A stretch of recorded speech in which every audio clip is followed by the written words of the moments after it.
And good morning and welcome to Touch Base Daily. My name is Ron Foster and I'm here touching base with you as I do every day. How are you all doing on this wonderful, fabulous Friday? It is Friday, Focus Friday. We focus on accounts and YouTube channels that bless, encourage, and inspire us. That's what we do on this Fridays, on our Friday. So welcome, welcome, welcome. Who's in the building? I see Rashawn's in the building. She says, good morning, Ron, Chris, and Touch Base Daily family. Chris is in the air probably right now. And he is flying to his next destination for work. And we have in our silver place is Aya. What's going on, Aya? Welcome, welcome, welcome. And in third place, all the way from Detroit, Detroit is in the news a whole lot. And Brian Young Creative is in the building. Chris is in the building. She says, thank God it's Friday. Jazzy's in the building. Hello, good morning, beautiful people. And Paro's in the building. Grand Rising RLP family. We are here. We are here. Lots of stuff in the news. We will talk about some of that news. And yeah. How are you this morning? What are you drinking right now? What are you drinking? I had to rush and get my water. Only water. Clear, wonderful water. Hey, Janet's in the building. I see Janet is in the building. So good to see. She says, greetings, Touch Base Daily, folks. Yes, it is a busy news day. And so let me bring my wonderful co-host on for today. Miss Gwendolyn. Woo! What's going on? My voice is going away again. I must talk too much. I know you and I talk a lot, so I'm not gonna agree with it, but I'm just gonna say maybe. I don't know. I talk too much. I talk too much.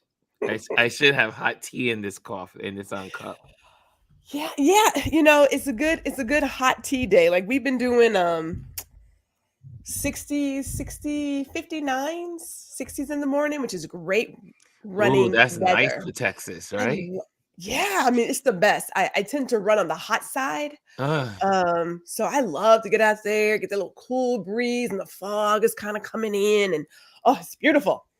Oh my goodness. Yeah. New York City, we woke up to 46 degrees this morning. Already?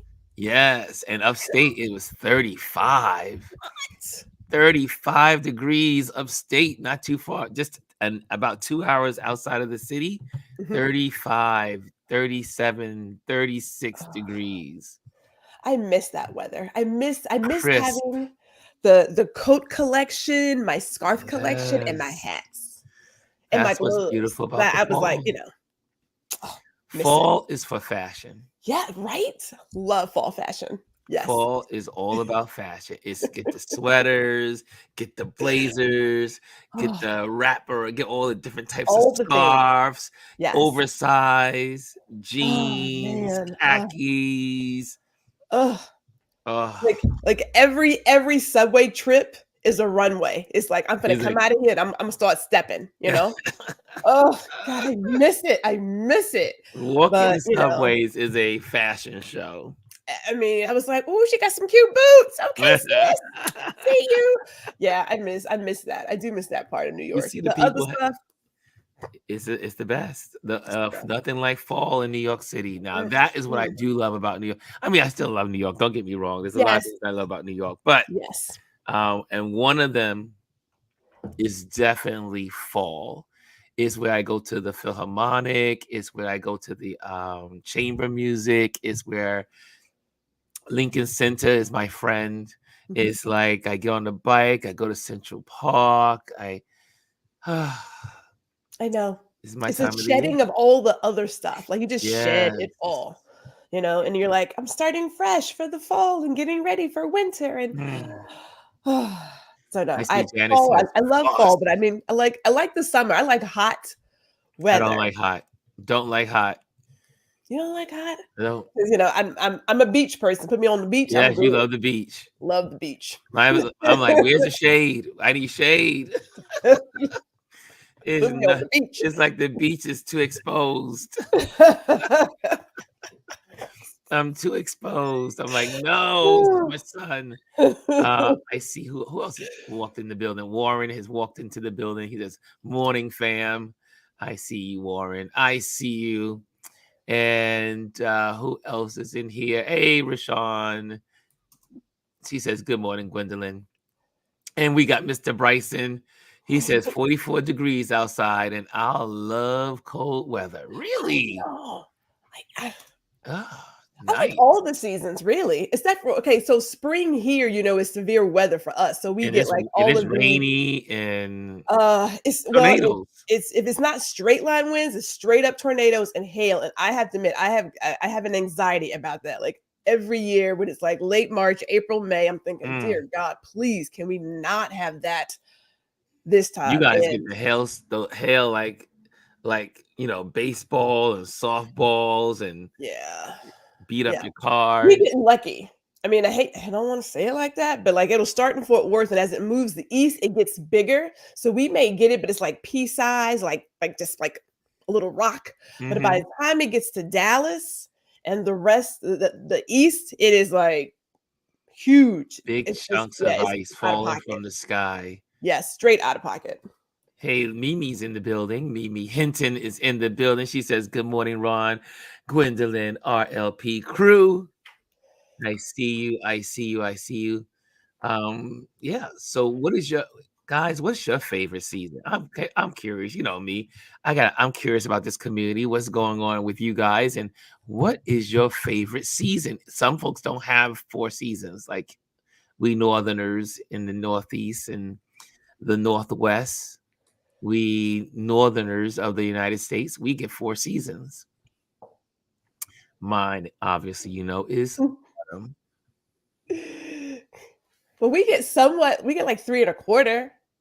Oh yeah, because you I guys mean, get winter. You guys get a winter. you did, yeah. It snows in North Texas. And I'm not Y- gonna say this again. Yeah, you guys, It snows in and North lately you guys Texas. are getting some snow. You guys are getting cold all the way down to the Gulf. Yeah, so depending on what it is, and at one point it was like every 4 to 5 years it would actually snow in Houston. It's gotten with the climate change, it kind of happens far more often.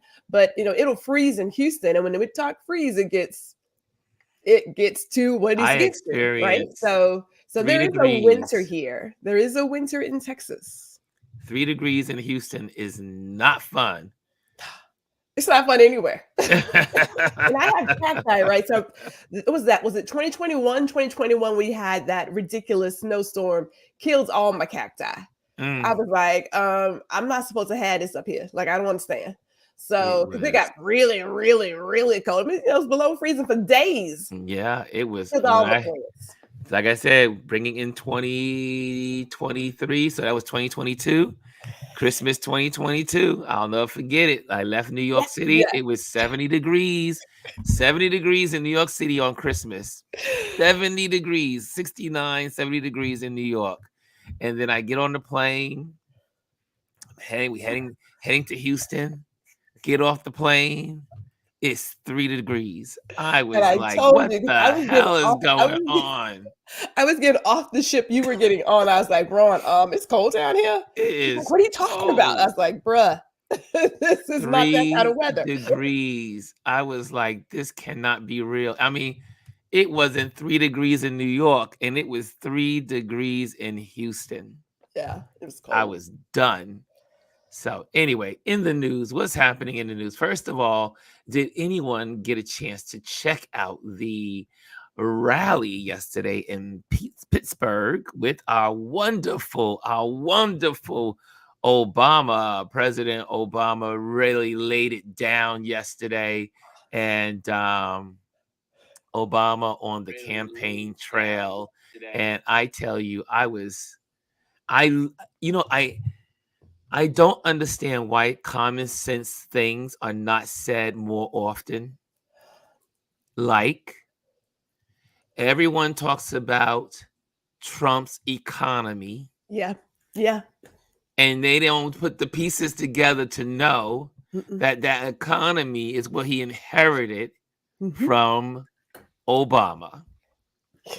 That Obama spent 8 years cleaning up what the Republicans left him. Because for some reason, this country is so full of uneducated people that always think the Republicans are the economic engine party of our political arena. And it's always the Democrats that come in and clean up what the Republicans have done.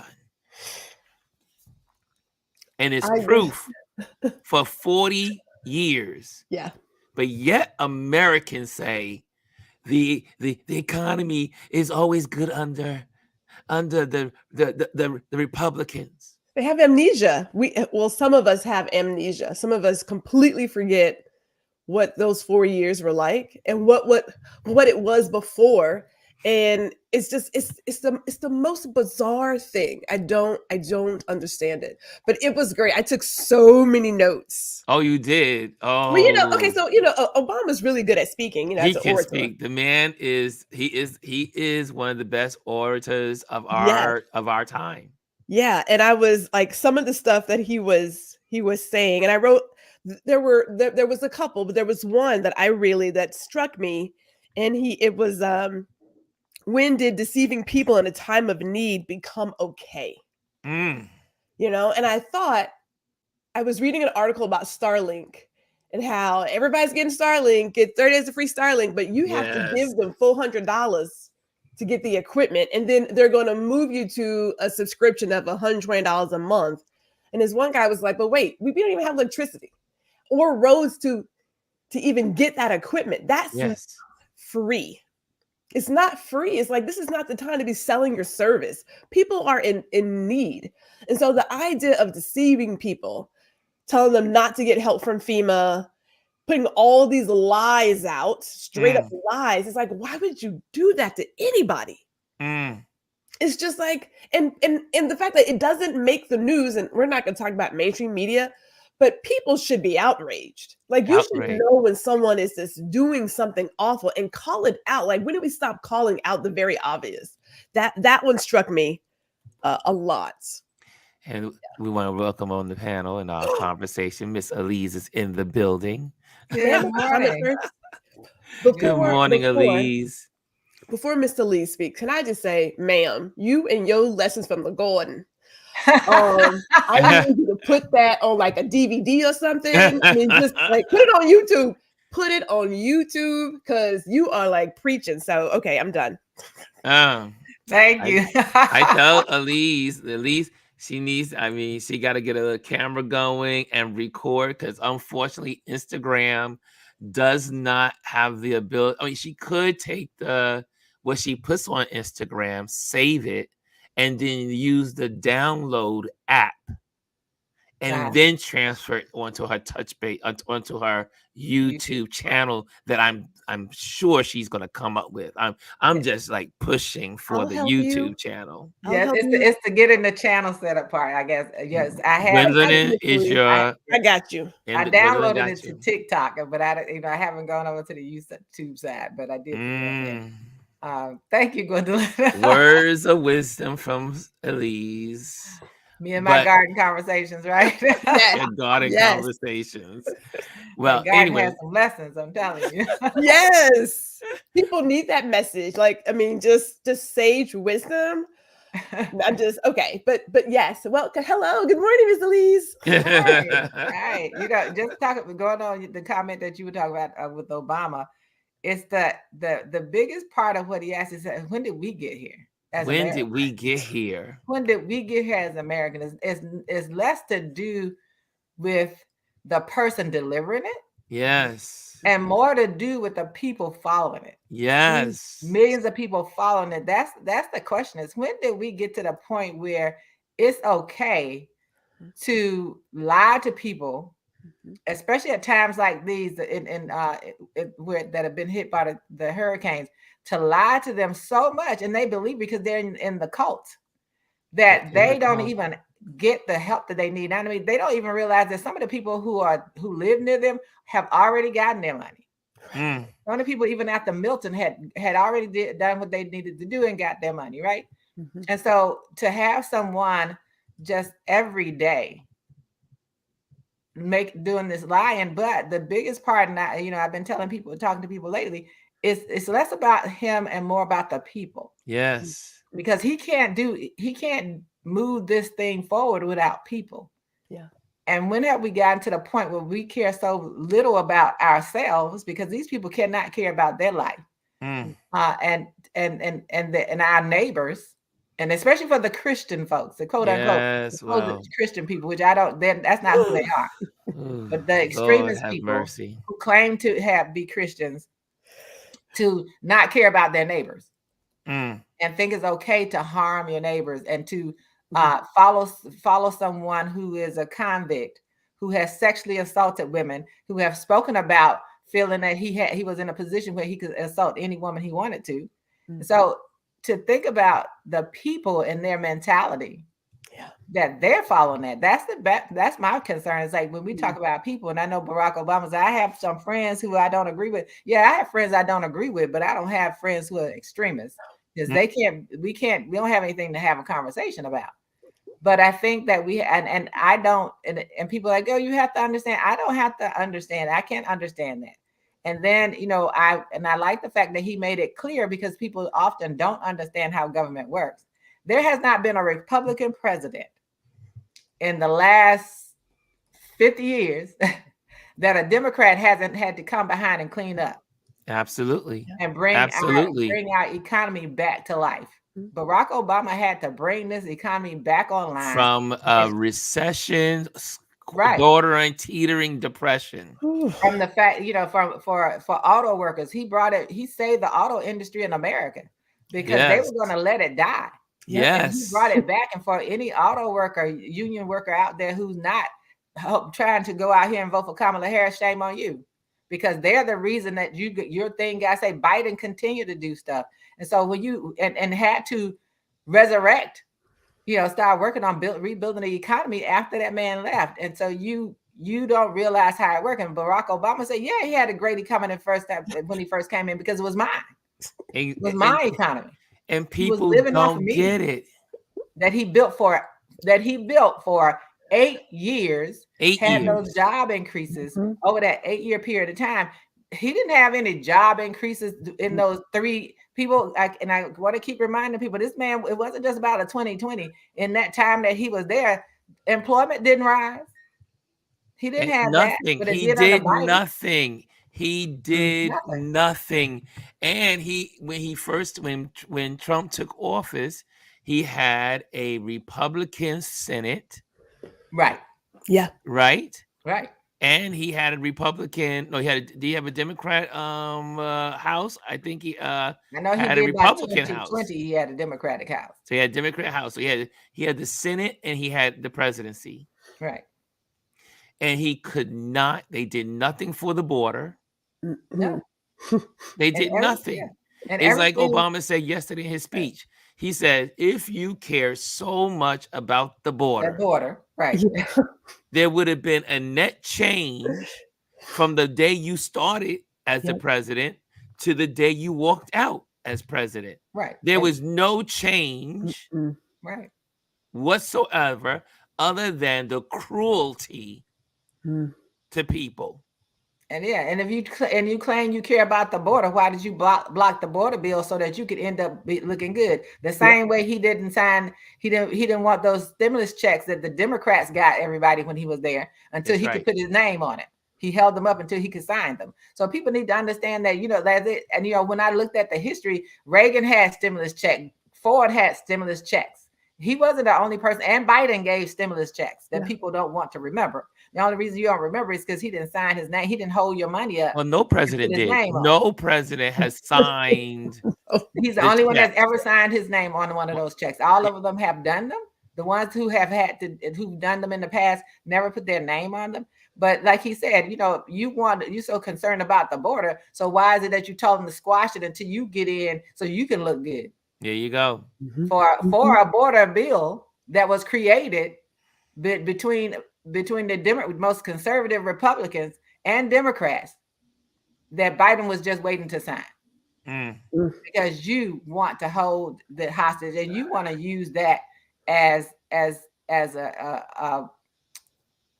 a weapon against the Biden administration. And that's not even real. Like when you start looking at the statistics on immigration, it's not, they're still lying about that as well. So we need to question anyone who cross our paths and say, I just want to understand what it is for you.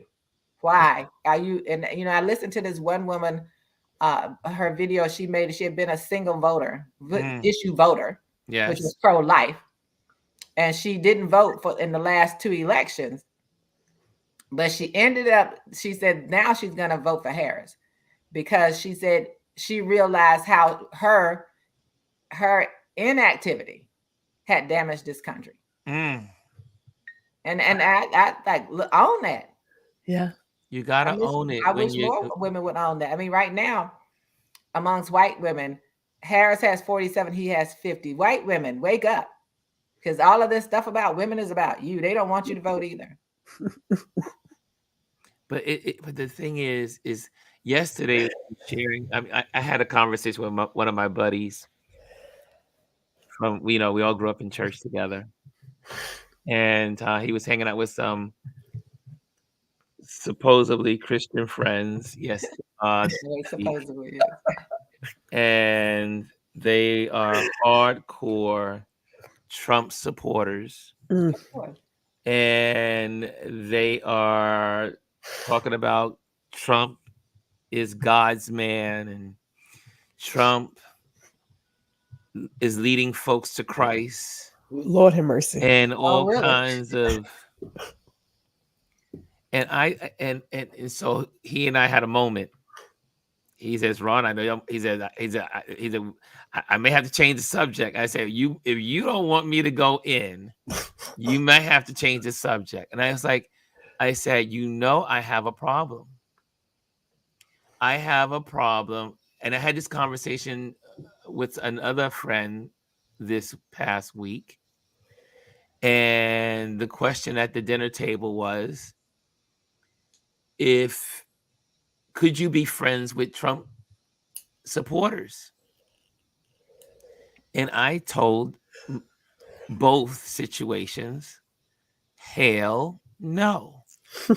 And they were like, wow, you mean to tell me you would give up those friendships because even though you've been friends with them for years and and they are hardcore Trump supporters, you would give up those relationships? I said, hell yes. I said, because to me, now, this is just me, I do not hang around people that are against my core moral beliefs. Right.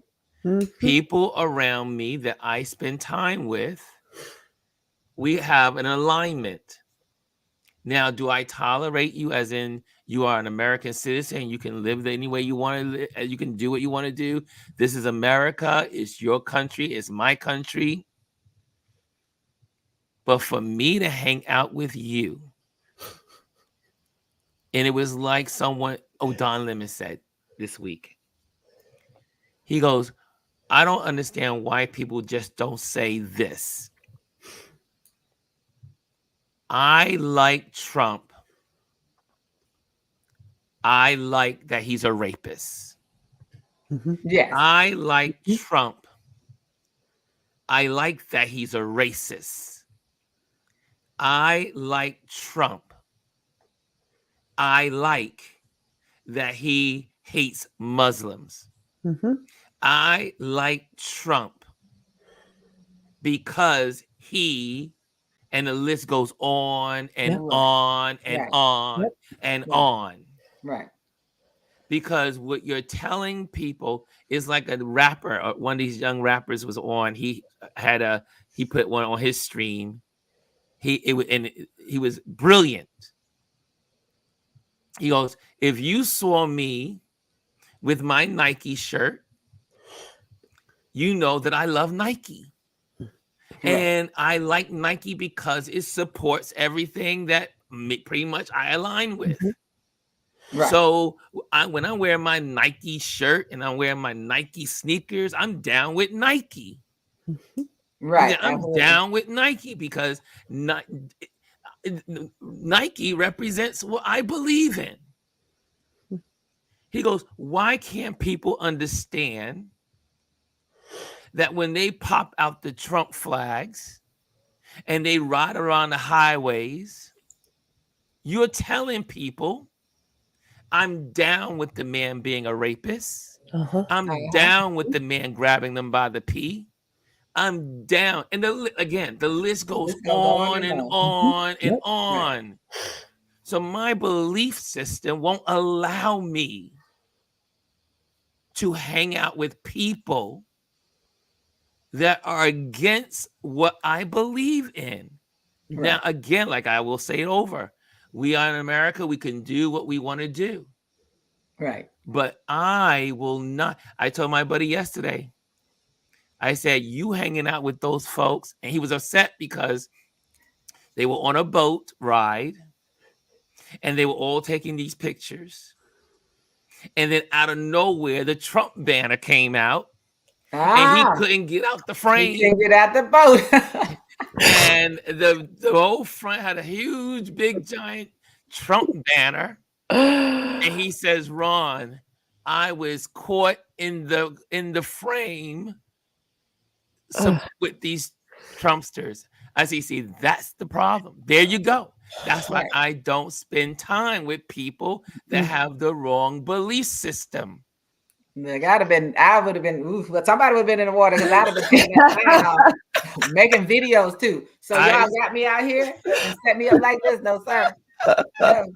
But I had to have a conversation I had a conversation with my nephew last night. He lives in Tennessee. Yes. And we ended up talking a little bit about politics, of course. And he said, I said, my white friends, he says, they special, something wrong, something going on with them. I said, yeah, I bet it is. And he said, well, the one white friend, he was talking to this one white guy. I said, first of all, the fact that you called him a friend, that's a lot for me. But anyway, I said, so he said that one white guy was talking, he said, and it ended up talking about racism, right? Being racist.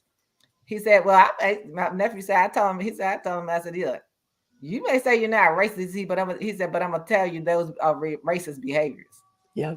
He said he had to tell him that. I said, I'm glad you spoke up. I said, because, at one point he wasn't that vocal about that. I said, you need to understand they are racist. Those white people are racist that you're talking about, and hold them accountable for that. And hold them accountable. About it. Like that's racist, and hold them accountable for that. And that's what you have to do. I know. I told y'all I have a friend.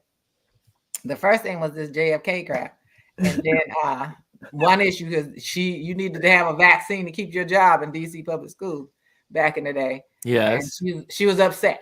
And of course I had to share with her why she came from, she's originally from St. Kitts through St. Croix. And I said, so the reason you were so safe here in America from viruses is because of people like me who took those shots early on in life. That's why you were safe. I said, so you can thank me for that.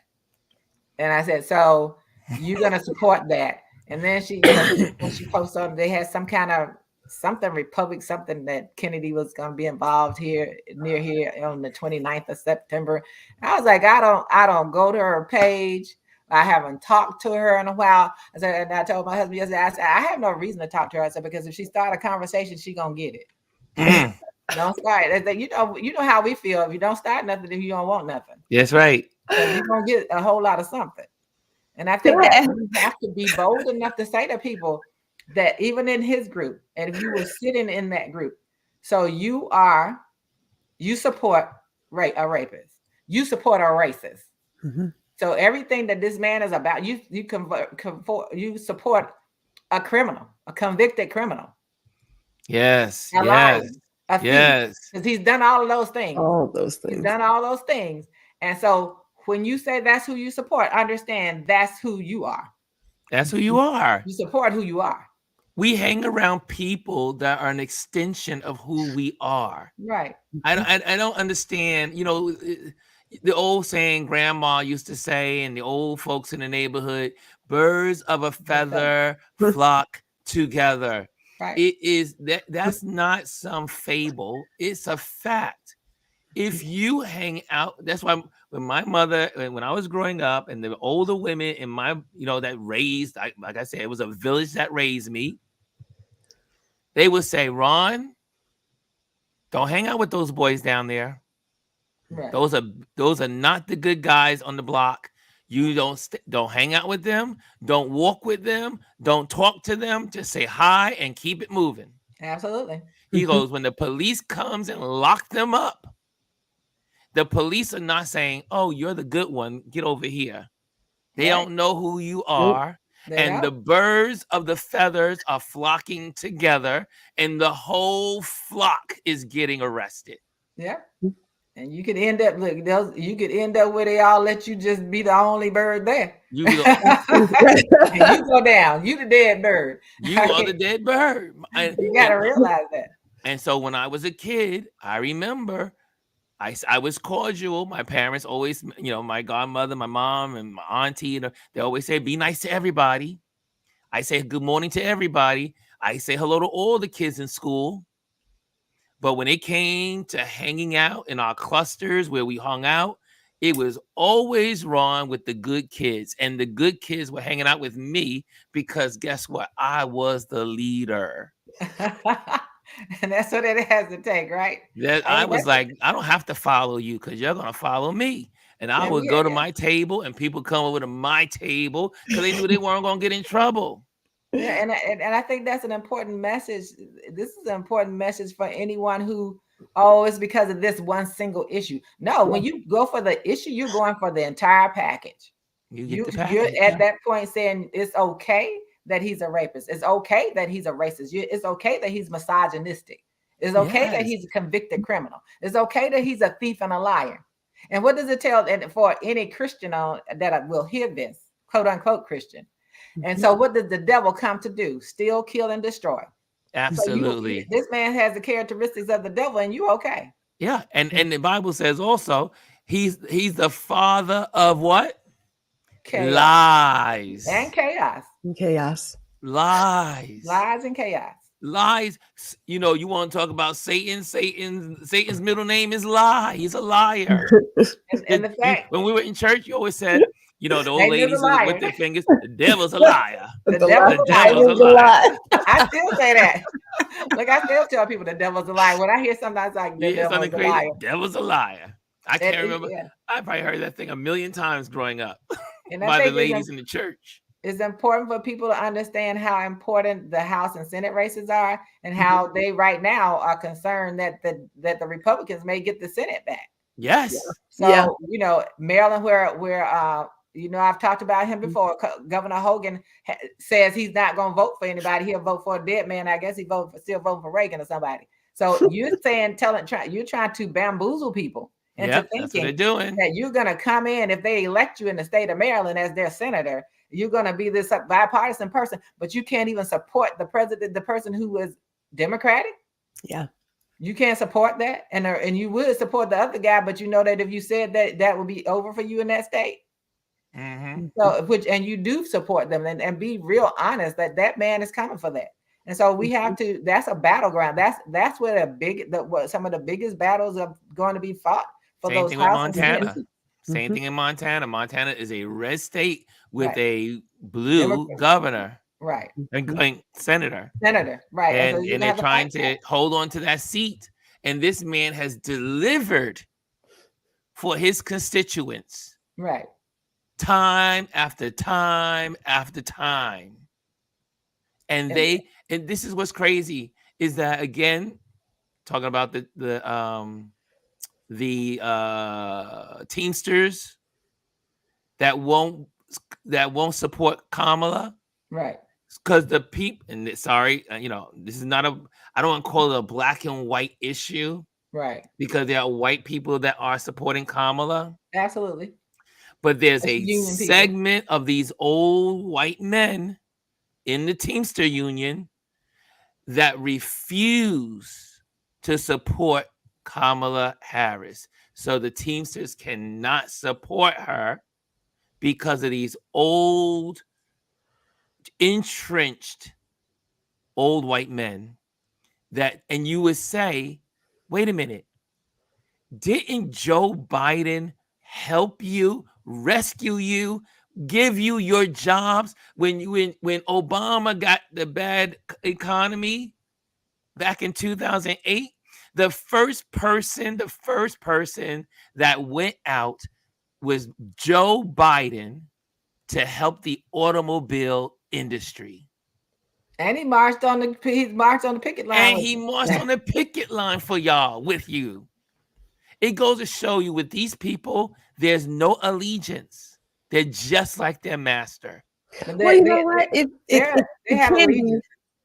can be that people don't feel comfortable in their group when they're the odd duck.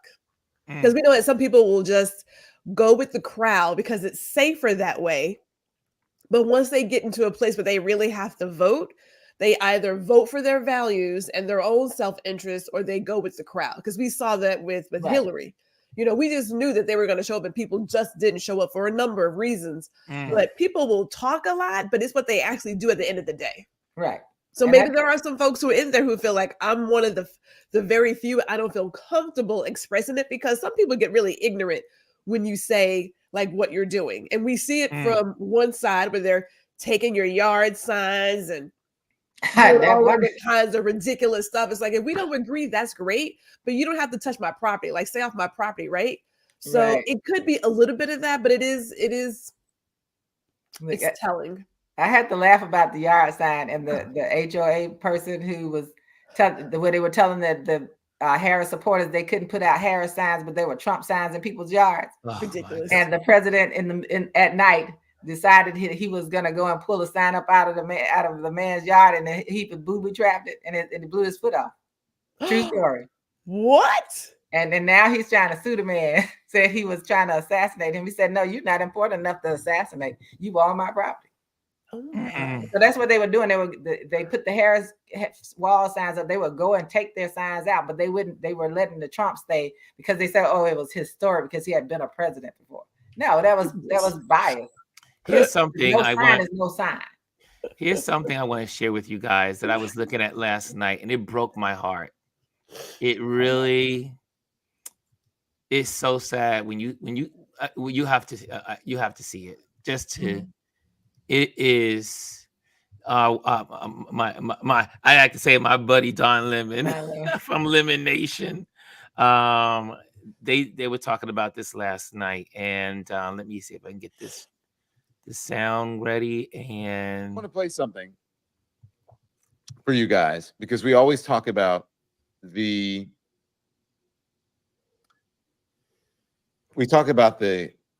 how folks are being co-opted. Right. And I want to bring in Michael Blake now. Michael Blake is the CEO and founder of Atlas Strategy Group, and he's also the founder and vice chair of a Democratic National Committee. Hey, thank you. Good to see you, Rev. Michael. Good to see you, bro. Thank you. Good to see you, bro. I was just going into all the lies and disinformation that Donald Trump has been putting out there. And I just want you, it's obviously you're very well aware of what's happening in Florida right now and down in the storm area, right? And a couple of the battleground states down there. And Donald Trump is out telling people lies about FEMA, about the response, that they're they're out there to steal your homes and all of those things. Now, I want you, as well as Michael, to listen to this, because this is what happens when you get co-opted by a cult leader, which is the MAGA cult leader. This is what can happen to you. This is a warning. Okay, watch this. Father-in-law lives just outside of Asheville, North Carolina, and he was badly damaged by Hurricane Helene. And he has refused all FEMA help because he's a hardcore Trumper. And he literally believes that if he accepts anything from FEMA, they're going to take his house. I don't understand how so many people are under the spell of this freaking con man. I don't understand it. Well, it's absolutely heartbreaking about your father-in-law. I'm so sorry to hear it. I hope. Dan, it's hard to even imagine it. I mean, he lost almost everything, and he's refusing all help from the federal government and complaining to us that he doesn't have food, that he doesn't have the stuff he needs, and yet he won't accept the help. What the hell are we supposed to do? We're not in a position to be able to fly across the country and help him. Yeah. There's people begging us to get him to accept help, and he won't do it. Wow. And I guarantee you, I'm not the only one. I guarantee you, I'm not the only one.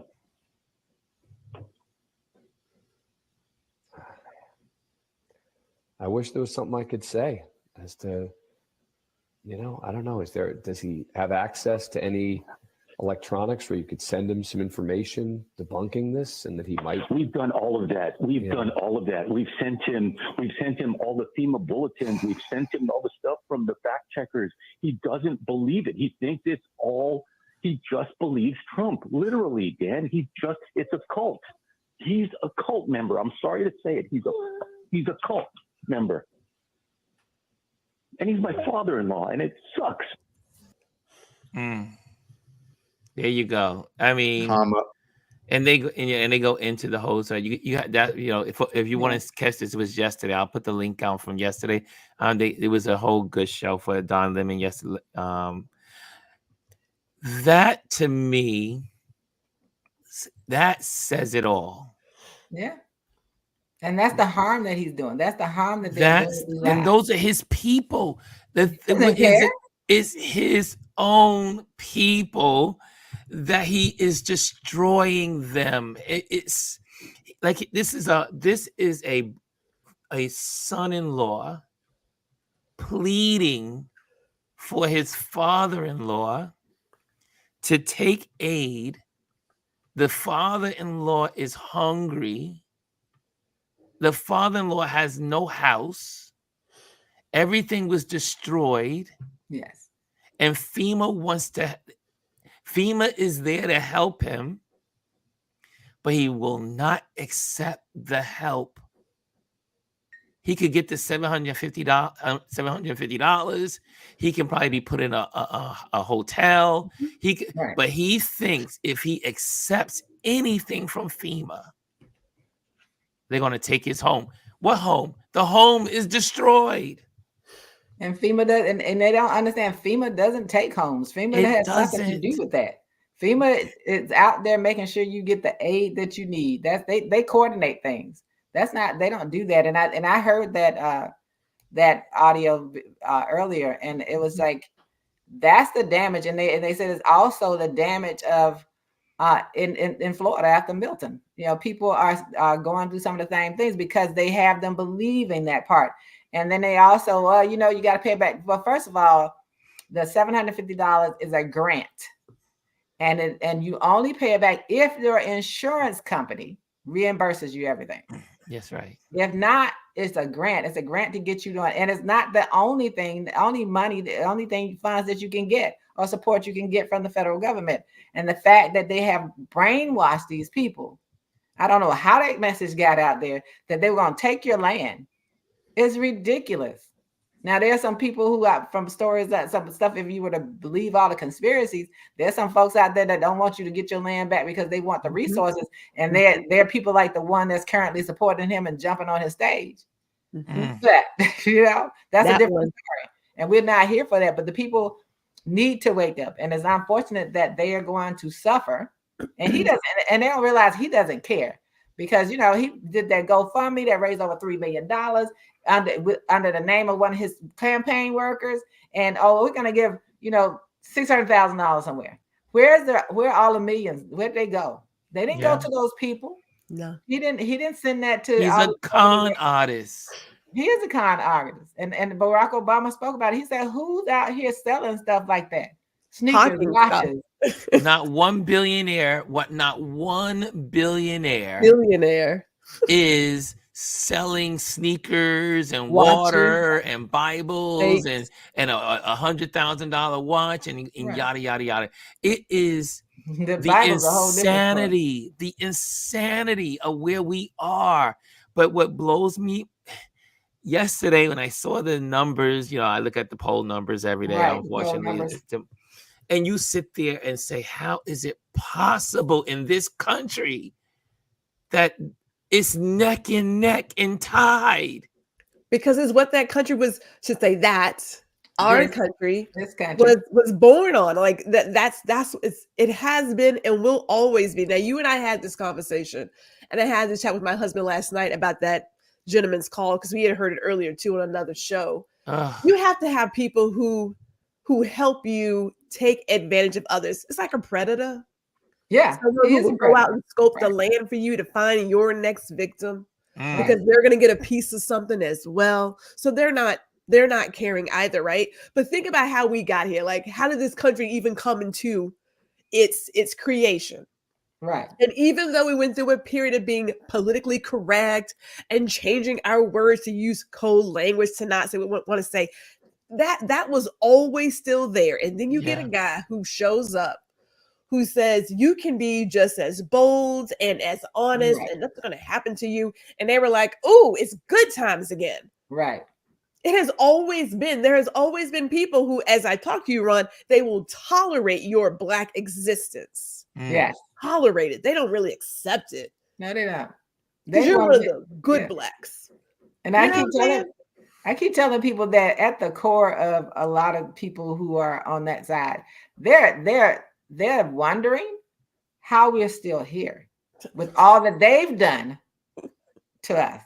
That's what they're wondering. It's like Black Americans are still here with all that we've done, and how we try to malign them with every group of people that enter this country, whether they are from the African diaspora or not. Every group of people, you tell them that the Black American is the worst group of people to associate yourself with. And so that's what they've been doing the whole time, because you're ashamed. And then the people who came, as I said, white Europeans who came over, or wherever you came from, who came over after slavery, you don't have anything to tell me about anything. Because first of all, if you were to walk up to me and say, oh, this is our history, your history is over in Europe somewhere. And if your legacy is about racism, and then we can say the same thing about them as everything else, your legacy is about racism and rape and stealing and misogyny. If that's what your legacy, that's a legacy you're protecting, then you go on it. You have to admit who you are at your core. Admit that this is who you are. It's the same thing with so many, even like in our community. Like I look at, my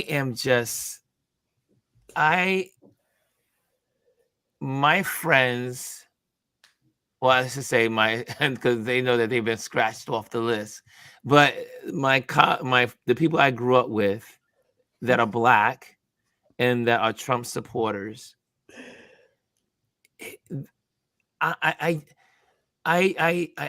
still can't fit, and no matter what you do to talk to them, they are so beguiled, and they have no understanding of history, not even history, because this is current events. Right. The man just called Haitians dog and cat eaters. Yeah. That was a racist trove. And he just said, do you want the Black person as a president or the white man? Yeah. He just said that in a rally. Out of his mouth.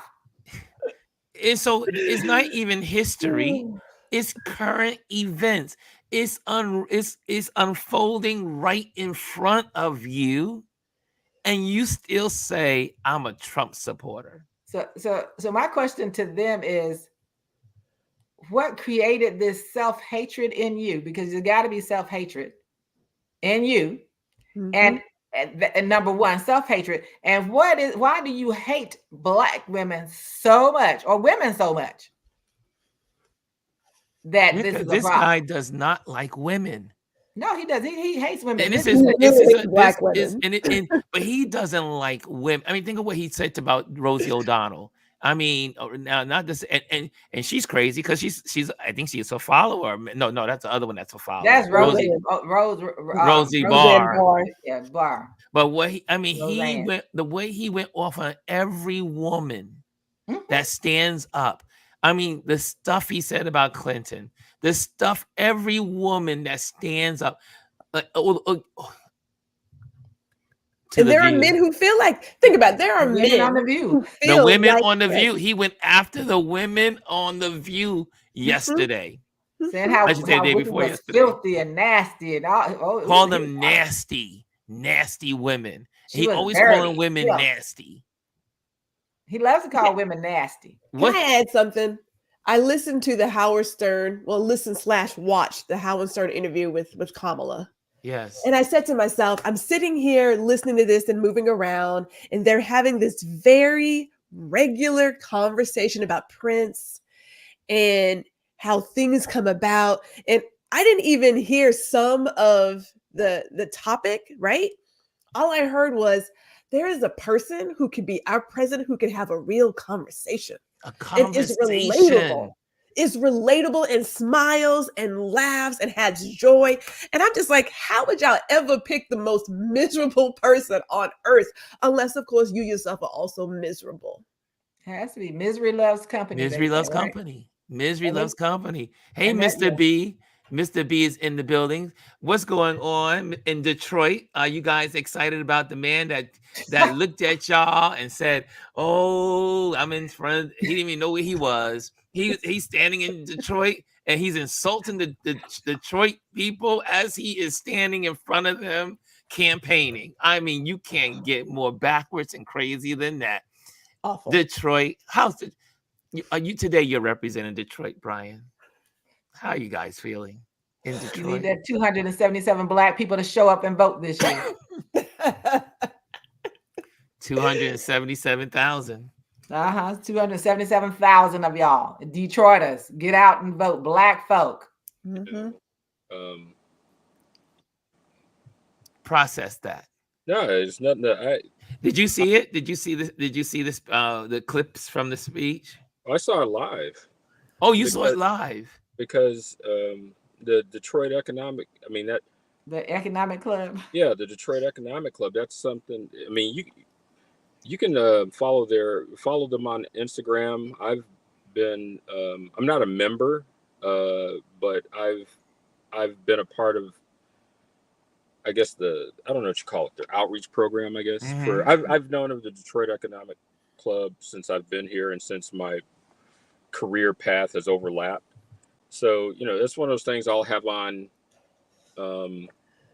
like on another monitor or screen. I like Ali Velshi from MSNBC. He was here. Ali's very good. A couple of weeks ago. So he had his book tour was there, and I watched that, or like half watched and listened, and I was busy doing something else, and it was a delay. Like for me, I assume like for anyone, when you hear something live and you're like do you think he realized he was not? I mean, he didn't think he was in. He was not in Detroit. He didn't think he was Detroit. It doesn't, to me. Here's where I will continue to say, we're 25 days from this, and here 25 days. I'm not. How can I put it? Don't mistake my pistivity aimed at you. People, stay fucking focused. Yes. All this crap is distraction. Yes. It annoys me. It angers me to no end, but yet he's shown us who he is. Right. So how can I be? It's like it's almost like, per example, my dog McQueen is almost 6. Her birthday's easy to remember because it's Halloween. She's a dog. She's domesticated, but the other day she had an accident in the house. How am I going to be upset with you because you've been domesticated, but you're still a dog? No difference with Convict Orange over here. I am not surprised. I am not surprised. I am annoyed. Are you saying Convict Orange is a dog? Oh, that's an insult to dogs. just saying, like, people. I'm being funny. I'm sorry. Yeah, it's frustrating. It's insulting. It's demeaning. It's a waste of my energy and time. And like I said, time is a currency. You don't get change back. So we each have 24 hours in a day. My focus is like, okay, thank you. You continue to show me who you are. Wow, you did that crap here, and I can even, like, if we want to have a legitimate, fact-based, educational-based conversation around like his Nimrodic comments about the auto industry, I am here for that. I'm just out of a meeting about the auto industry, bruh. That what he's saying on the heels of Elon Musk's We Robot event last night. Let's stay focused. We've got less than 25 days. As my sister said, when you look at the numbers, and he's crazy like a fox. Wayne County. I'm not in Wayne County. Wayne County is Detroit proper, in the outer ring. And when you get to, like, as people who are not from here, many have seen the movie 8 Mile with Eminem, and they're, you know, that's pretty much, I mean, Wayne County goes up until about 8 Mile. Then you cross over into Oakland County, where I live, which is, if I'm not mistaken, I know in the state of Michigan, Oakland County is the wealthy, I think either the first, or I'm sorry, the first or second wealthiest county in the state of Michigan, Oakland County. And that's the county where I've been doing a lot of door knocking up until Genesee County, which is where Flint is at. That's way north. That's where my son Xavier was born. So when I say all of this is that he's crazy, he's dumb, but he's not so dumb. His handlers are dumb, but not so dumb. There's a reason why he said that crap in Wayne County, in Detroit. One, to try to pick off just a little bit more of the black votes, which still defies me.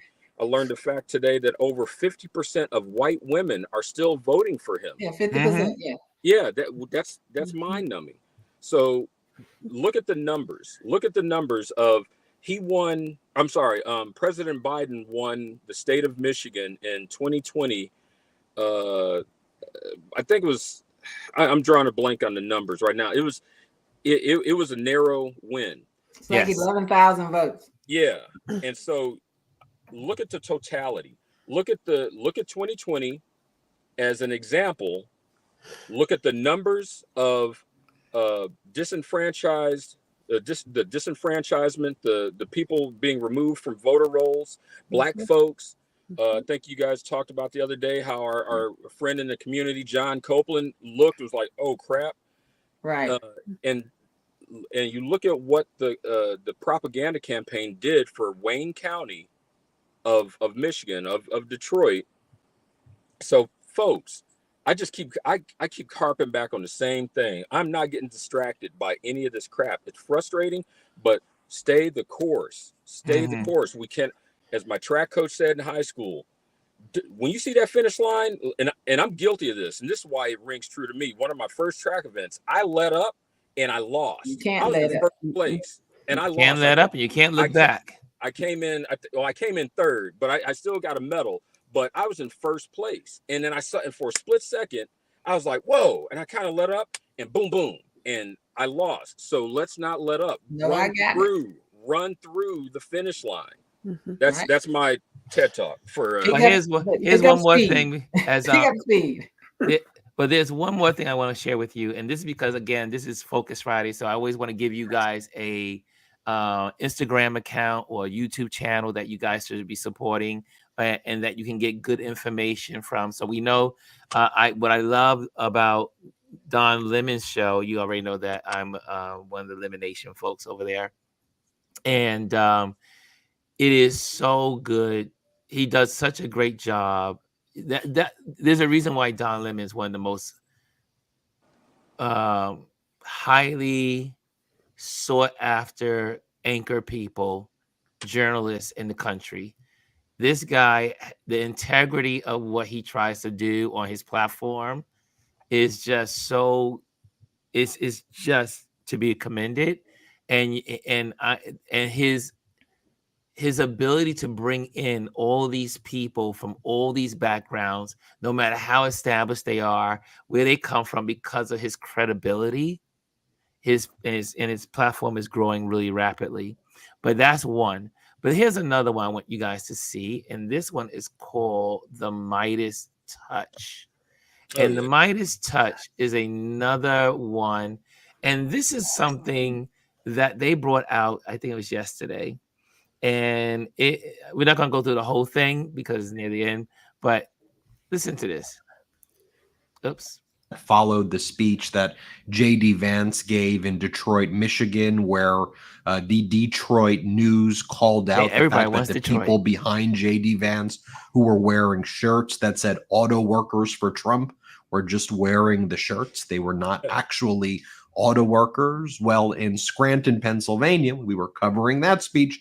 Behind Donald Trump, it had people wearing firefighters for Donald Trump. There were people who were dressed in like firefighters outfits and gear. Well, it turns out once again, that's fake. They're not actually firefighters at all.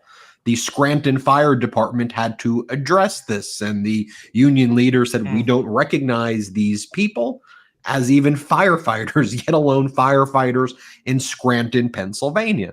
And like the Detroit News broke the story when J.D. Vance gave that speech, I think we need to give a hat tip to the Times Tribune, who broke the story in Scranton. Fake firefighters behind Donald Trump. I want to read for you the story, but we've been covering, for example, when Donald Trump gives these speeches and he like mocks overtime pay, and he talks about, I hate giving overtime pay and I never pay overtime. You don't deserve overtime pay. And then the people who are wearing shirts that are like purportedly say union workers for Trump are clapping. My analysis, I'm always like, why are they clapping for no overtime pay in a union? Well, all of this stuff is fake. And remember, we covered the fake black church that Donald Trump filled with white people. Or how about when Donald Trump holds the competitions and says, you're going to win, and it's all like fake competition. It's all a fake over and over again. And the gullible, complicit media just runs with it. And then Meidastouch Network and local media call this stuff out, and we're going to keep on calling it out. So hat tip to the Times Tribune. Scranton firefighters were not holding pro-Trump signs at the rally. Members of the public and people in firefighters uniform who are not Scranton firefighters hold Scranton firefighters for Trump signs distributed by the campaign during a Trump rally at Riverfront Sports in Scranton on Wednesday, October 9, 2024. Neither the International Association of Firefighters Union nor the Scranton Firefighters IAFF Local 60 Union have endorsed a candidate for president. And you see the people holding the signs and dressed up. Take a look at that. Now, here's what the article says. The Scranton Fire Department Firefighters Union had nothing to do with several signs stating, quote, Scranton Firefighters for Trump, held and displayed by members of the public. By the way, this is like Donald Trump aiding and abetting stolen valor. Remember, he gave himself a Purple Heart recently as well at one of these speeches. You've got people who sacrifice their lives as firefighters and law enforcement and first responders. This just makes a mockery of that. And then he's trying to trick us, and then the media runs with it.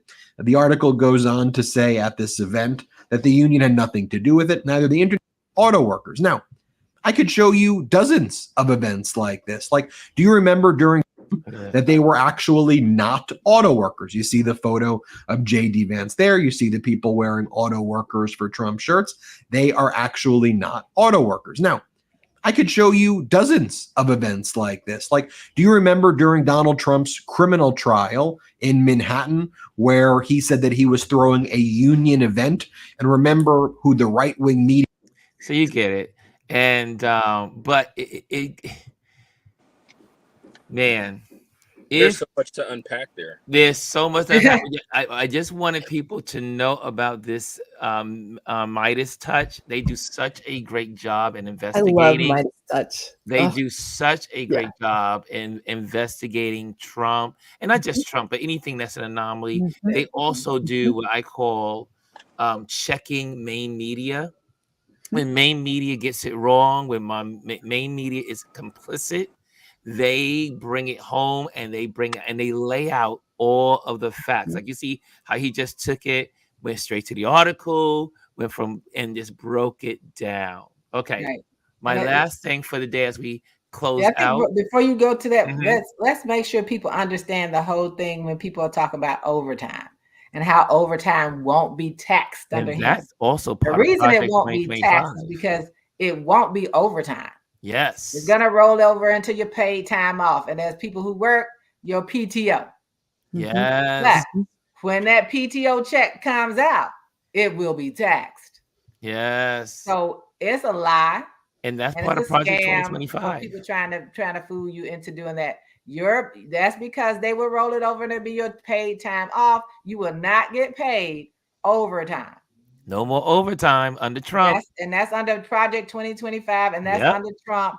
So he's exactly who he said. He hates overtime. He don't think people should get overtime.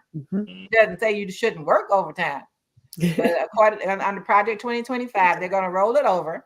It's gonna be your paid time off, your PTO.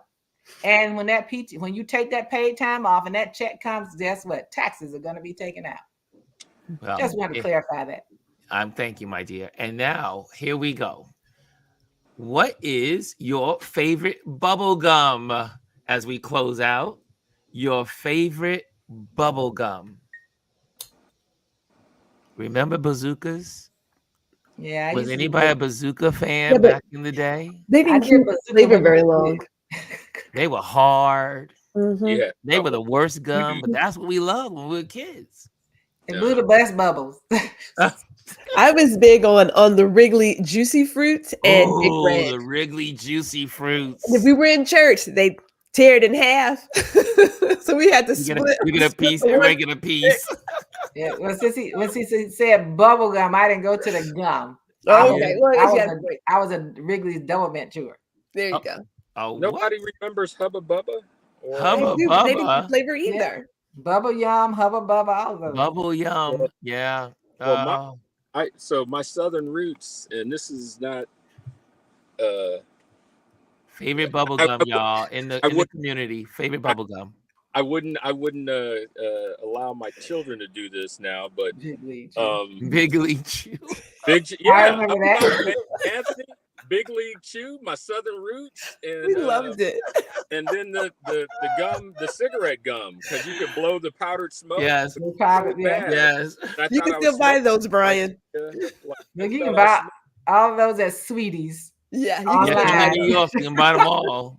And then put that Big League, because on the farm when I was a kid, I spent summers on our family farm, and my Uncle Jimmy, my sister always called him Mr. Clean because he's a white guy, clean shaven, just he'd always. And here's the dangerous thing of what we teach our kids. But Bud's daddy, he would have his chew, and and be spitting, and I'd be riding with him on the tractor, and next thing I'm like, wow. Then that Big League Chew came out. I'm like, ooh. I could, and yeah, my elders put like chewing that tobacco. Does anybody know? I mean, Derek says Bud's daddy. What's a Bud's daddy? That a West Coast bubble gum? Chicago or West Coast. That's what Bud's daddy gum. I never heard of that one. Hey, Dave Mascaro's in the building. We love you, David. My dad was high when they gave himself that Purple Heart. Yeah, my dad was given a Purple Heart. Wow. Yeah, that was something. That's so offensive. Yeah, so offensive. Donald Trump was crazy, but no more Donald Trump. We're gone. We moved on to our bubble gum. We're closing out with bubble gum. Bubble yum, yeah. Bubble. I used to like the ones, the candy on the pop that you chew, the blow pop. Then the blow pop, and then at the center was the gum. Yeah. Blow pops. Again, you only got about 2 good chews out of that. Yeah, because it would get hard and out of flavor so fast. Yes. I love it. Jujus. None of the bubble gum was that great. Mimi says Juju's in orange wrapper. What's a Juju? Yeah, I remember Juju. Yeah, I remember. Yeah. I don't remember Juju's. Warren says bubble yum. Okay, bubble yum. And I haven't chewed. Dr. Tati says, I haven't chewed gum in years. I chew gum when I'm out walking and running because I need something in my mouth. I see people chewing gum on their Instagram sometimes. I was like, please spit that out. Don't do it on camera. That is the worst thing to see someone talking and chewing gum. Oh my God. Or you know the thing that used to drive me crazy in school? The girls, some guys, but mostly girls, cracking the gum. Oh yeah. Oh my gosh. That was an art. Because I'm gonna pop some gum. Oh no way. You pop gum? I'm whistling. I was a gum popper, buddy. Oh no. Yes. Look, hey Gwendolyn, there was nothing sexier than a woman popping gum. Thank you, Miss Louise. All that cracking and popping. I was like, this is driving me crazy. Yes. To me, that was that was a skill. It is. Everybody can pop gum. Oh, I know the girls would do it with skill. I would try. When I first tried, I was like, I can't do this. But Anthony Rowland says Big Bowl is that correct? Big Bowl was a hood classic in New Orleans. So there are a lot of gums out there. There are a lot of gums.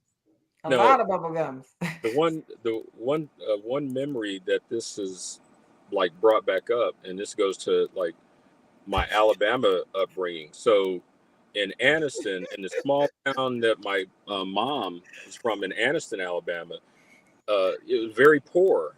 And there's this black lady. She was I think she was a retired school teacher. We're talking late 60s, early 70s. She set up in her living room a little store, and it was like the hood store. And because even then, my family just wasn't feeling secure with the black kids, going into town to get stuff from the convenience stores or white stores. So I would do stuff, and I remember my cousins and we'd go down, and I can't remember her name, but we'd go down, go up on our porch, knock on the door, and that screen door, and she's like, "Come on in, baby, and get what you in." And so that reminds me of the gum, the Jolly Ranchers, the stick Jolly Ranchers, and it's the penny candy you used to get. We used to take that walk to Sergeant store as a white man. It's called Sergeant store. We walk down there and get that penny candy. So you got 10 pieces for a penny. Now you go in there and find a Mary Jane. Mary Jane costs 10 cents by itself. Inflation. Inflation on penny candy. No longer penny candy. You can't get penny candy anywhere. I know. Mary Jane's coconut chews, all of that stuff. Penny candy is gone. It is gone. Penny candy. I used to like Bazooka for the comic strip, that little comic strip. Yes, for the comics, yeah. Because the gum was hard as a brick. You can never chew bubble gum long though. So this morning I was thinking about Bazooka, and I was like, "Oh, this is a good question to ask everybody." Now, is it just my family, or like when you goes back to childhood, when you had a tooth loose, didn't want to go to a dentist because had this fear, but that's when the elders like, "Here, have some Bazooka, have as much as you want," because start chewing, it'll pull out the came out. Oh, we didn't have that. Yeah, I remember one of my classmates. I was the weird kid. I pulled my own teeth out when I was Lord, let me pull it out. I want to do it. Oh, Elise. We need you at a CIA black site. Look, they get me and like, look, I did this before. Go ahead, yank all you want. Okay, Omar has a gum. It sounds like Wacky Packies. Anybody heard of Wacky Packies? Yes, when he was a kid. I heard of that. When I was a kid, that's the extent of my criminal behavior. He used to steal Wacky Packies. He used to steal it, Oh my gosh. Well, Omar. Theft. Omar used to live around the corner from where I live now. Omar, I don't remember Wacky Packies. I don't. Now I gotta go back to that economy candy store and look for. Do you really have to go back, Ron? I really do. So Ron, what you do is you don't have to do that. Go online to Sweeties. Sweeties. If there's any gum that any of those things that ever exist that people like, they probably have a picture of it. Yes, I would. You know, that's a good idea. I would.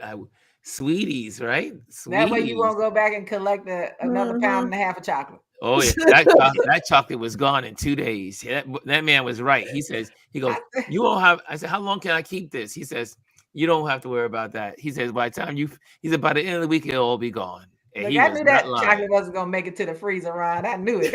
I said, Ron is not gonna freeze that chocolate. That chocolate was so good. Look, I'll tell you all a fun story while Ron is looking at that. So, you know, I'm allergic to chocolate. And I believe that and I said, okay, so I said my chocolate allergy came from blackmail. Really? That's my oldest sister was, she was older. And she was dating him. And my father go to work, the little boyfriend would come back. And I said, so my thing was, I'm gonna tell daddy. And unless you give me a baby Ruth. Baby Ruth chocolate. Chocolate and nuts. And I said, see there, that's what happened. You're out here blackmailing your sister. Now you can't even eat chocolate anymore. And I was young when I discovered I couldn't eat it. It showed up in little ways at first. But I said, yeah, that's what you get for blackmailing somebody for chocolate. Now if I eat a piece, I eat paydays to be with you at a non-chocolate version of a baby Ruth. Now, my question to you is that, let me see here, see if I can get that. Now, am I at the right place? It's called Sweeties, the BA Sweeties Candy Company. It should be. It's the largest candy company in the world. Really? Yeah, it's out of Cleveland, Ohio. Oh, maybe I'm in the wrong one. Maybe I'm looking at the wrong one. He's active in his. It's a lot of sweeties out there. Be careful. Candy company is the largest. Yeah, be careful what might pop up with Sweeties now. Oh, this is very true. But there's Sweeties, Candy Cottage, Sweeties. There's so many Sweeties. It would be Candies. It wouldn't be a cottage because Sweeties is not a cottage. It's Sweeties Candy, right? Yeah. Okay, I see it on Instagram. Let me see. And it's the largest candy company in the world, actually. Okay, you guys are gonna help me out because I want to know where I'm at the right website. Lord, how about that? You guys, and then we're gonna head on out and get ready for the weekend. The weekend is upon us.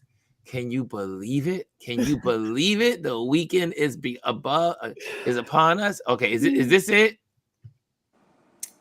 That might be it. Let me look it up.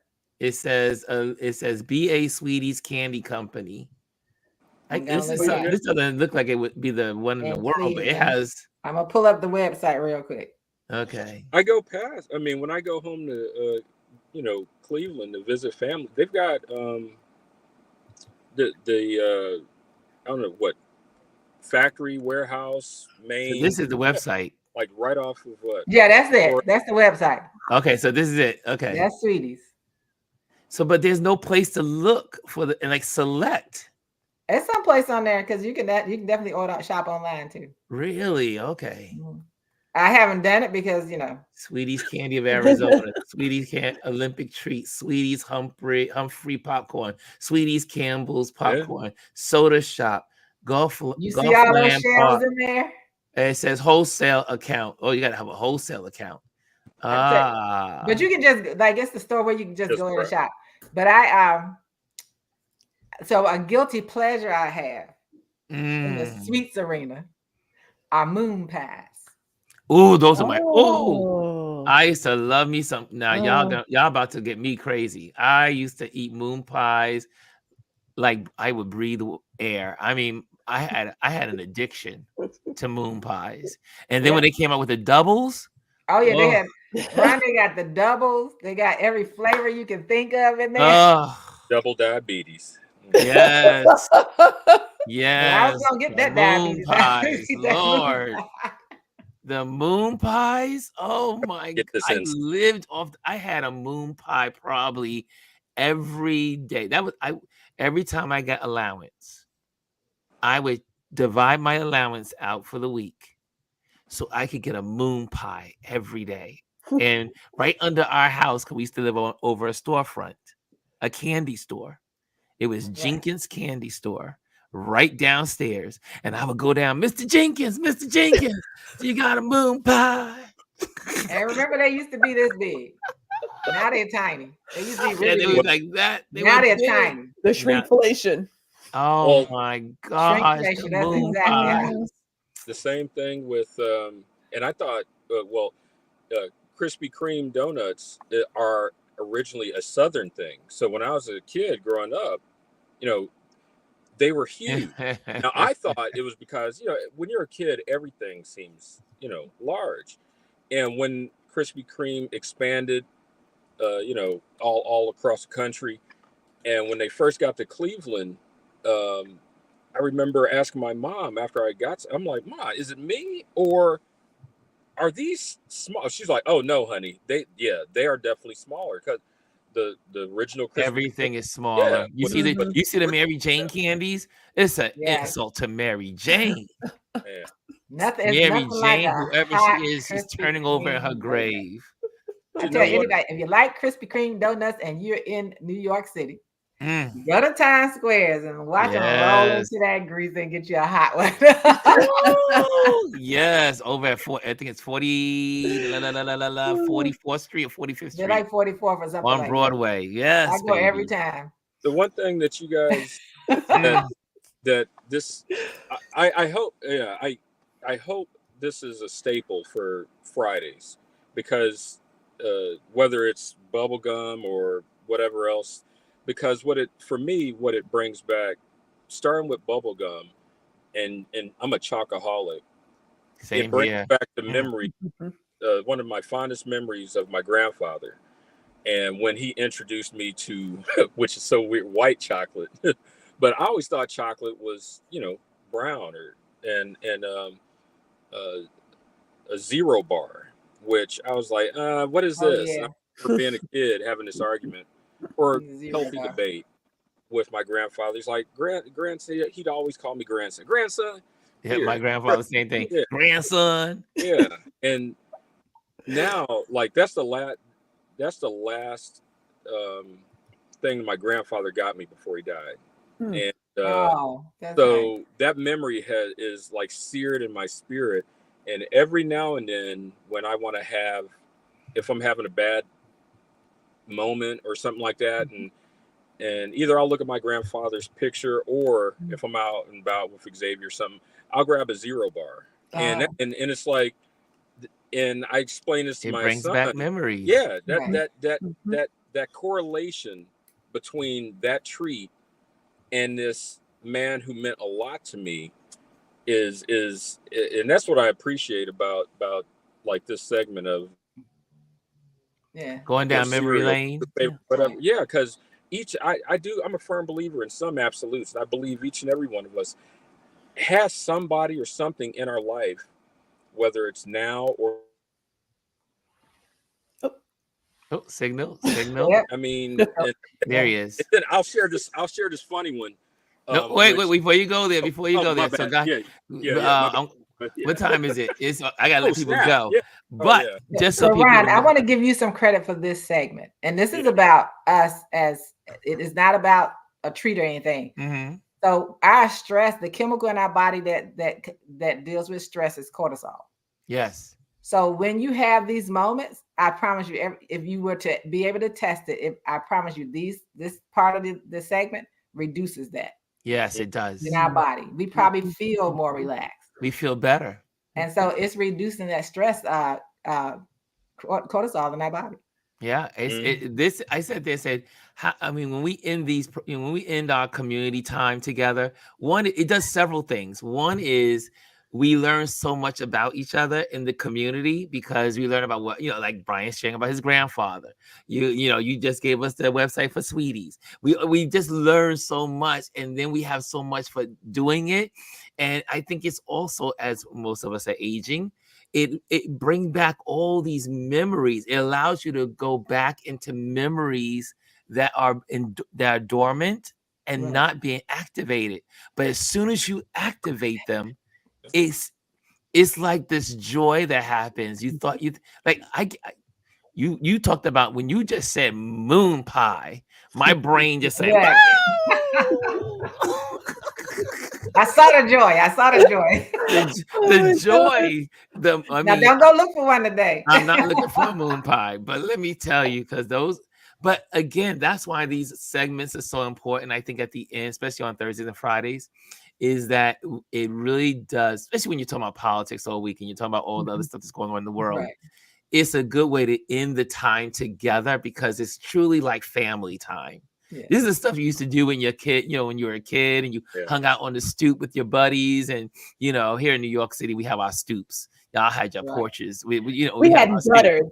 Gutters. You had a gutter? You hung out in the gutter? We sat on the gutter.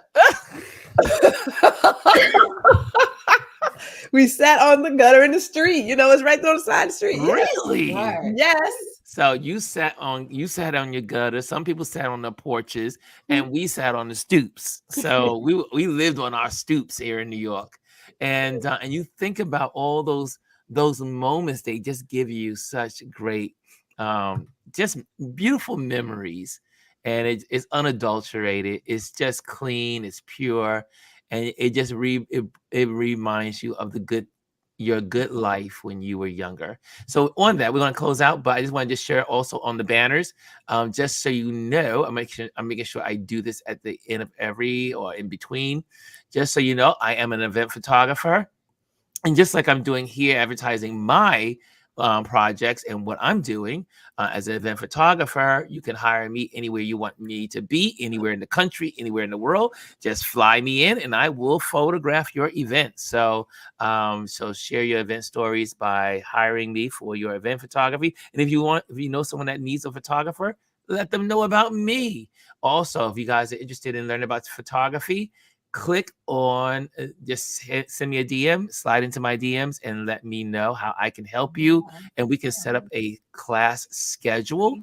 And again, I want to also thank my Patreon members, the folks that support on the Patreon page and all that good stuff, because you guys really do make this happen.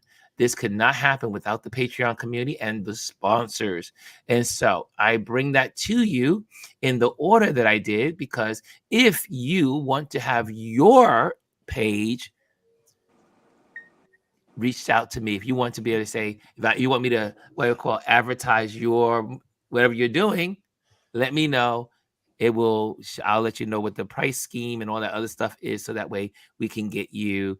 And but that's how now we're going to get sponsors. This is how we get sponsors for this platform. Okay. Oops, I hit that by mistake. Sorry about that. Anyway, Brian, where can people find you, sir? Brian Young. Oh, he froze? Yeah, he froze. He froze again. You can find Mr. Brian at Brian Young Creatives on Instagram. And Brian, are you still doing your therapy nights of drawing? Yeah, I just haven't done them on IG Live in a while. Okay, so do that. Well, get to it, brother. It would help me. Get to it, brother. Cause we miss those. We miss those quiet times together with you. Elise, where can people find you? At Elise. That's SALIEZE _ on Instagram. And Gwendolyn, where can people find you? GR Houston Jack YouTube, Black Power Bunny on Instagram. And you can find me here every day. And guys, if you're in the Instagram platform, and you can come over to our YouTube channel and become part of that, and you definitely will have a better experience on YouTube. So just go to Ron and Lewis Photos on YouTube and you'll be with us. Or you can just put in Google Touch Base Daily and it will pop up. So come on over. So guys, have a great weekend. Do something special. And how do we live here? We live life like we mean it. And we focus on what matters. So guys, I will see you on Monday. Okay, guys, later.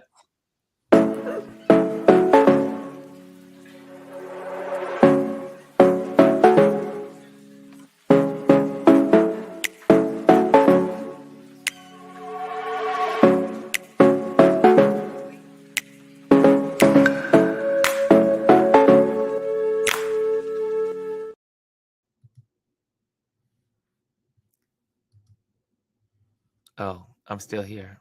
Bye.